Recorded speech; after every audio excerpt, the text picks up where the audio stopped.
When Benjamin Franklin was a teenager, he got into an argument with his friend John Collins. The subject was whether women should receive the same education as men.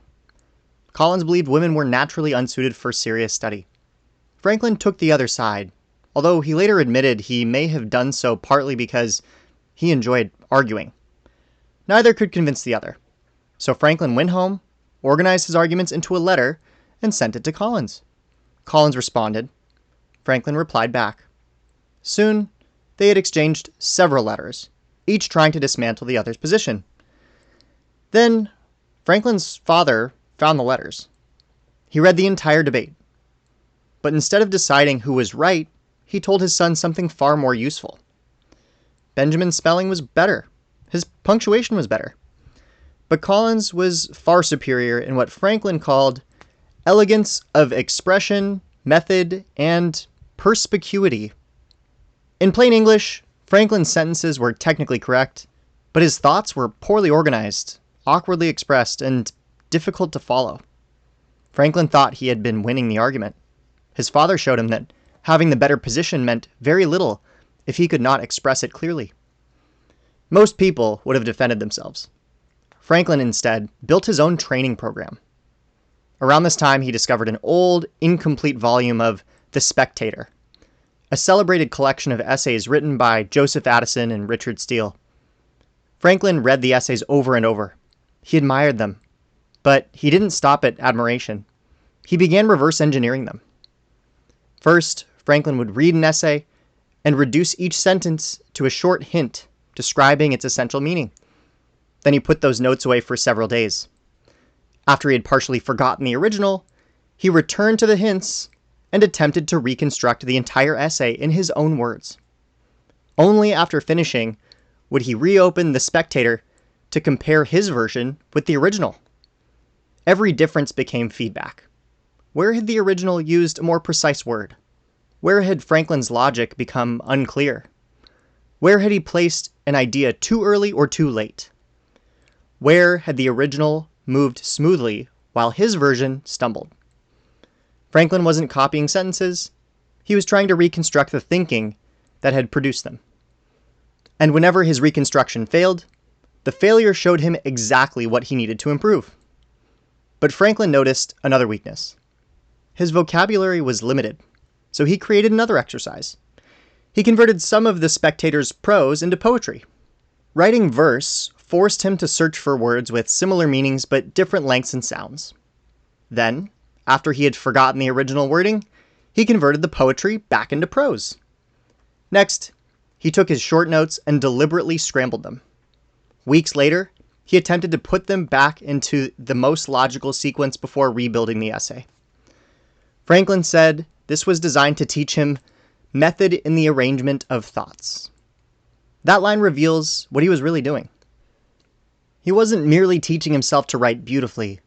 He was teaching himself to think sequentially, to identify the essential point, to remember it, to reconstruct it, to arrange one thought so that it naturally prepared the reader for the next. Franklin practiced at night after work, early in the morning before work, and alone in the printing shop on Sundays. He eventually described prose writing as one of the principal means of his advancement. That makes sense. His entire career depended on his ability to organize ideas and communicate them.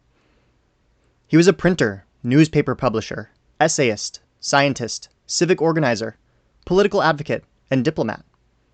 Again and again, his advantage was not simply possessing information, it was making his ideas understandable and persuasive. And Franklin didn't stop with written communication. Soon after developing his writing exercises, he discovered accounts of the Socratic method. He was immediately fascinated. Franklin recognized that his habit of aggressively contradicting people made him unpleasant and often created enemies, so he changed his approach. He stopped announcing that other people were wrong, and instead, he presented himself as a curious questioner. He replaced words like certainly and undoubtedly with phrases like, I imagine, it appears to me, and if I'm not mistaken.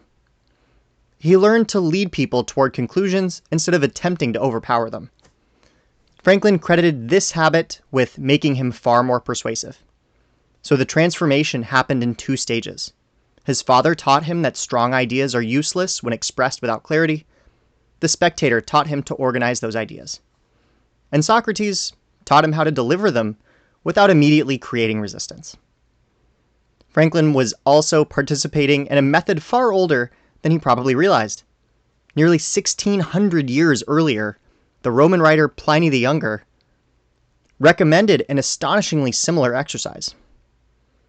Pliny advised students to study excellent authors, attempt to reproduce their work, and then compare their version against the original. And more than a century after Franklin, Robert Louis Stevenson described repeatedly imitating writers he admired.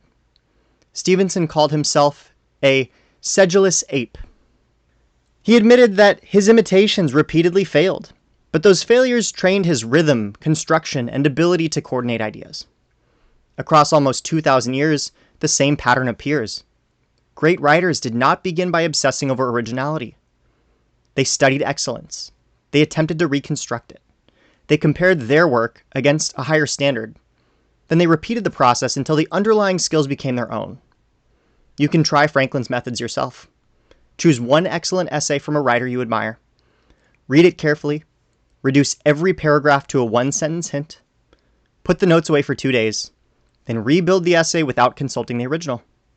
When you finish, compare them. Don't merely inspect the vocabulary, study the sequence. Where did the original introduce evidence? Where did it create tension?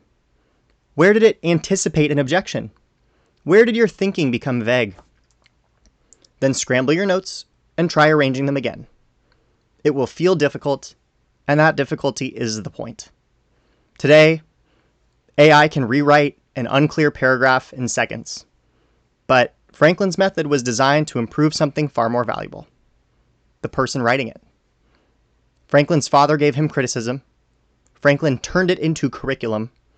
And that may be one of the clearest differences between people who merely receive feedback and people who use it to become great.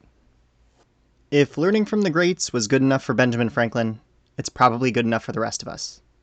Head to learnfromthegreats.xyz to explore the ideas, methods, and unexpected connections between history's most exceptional people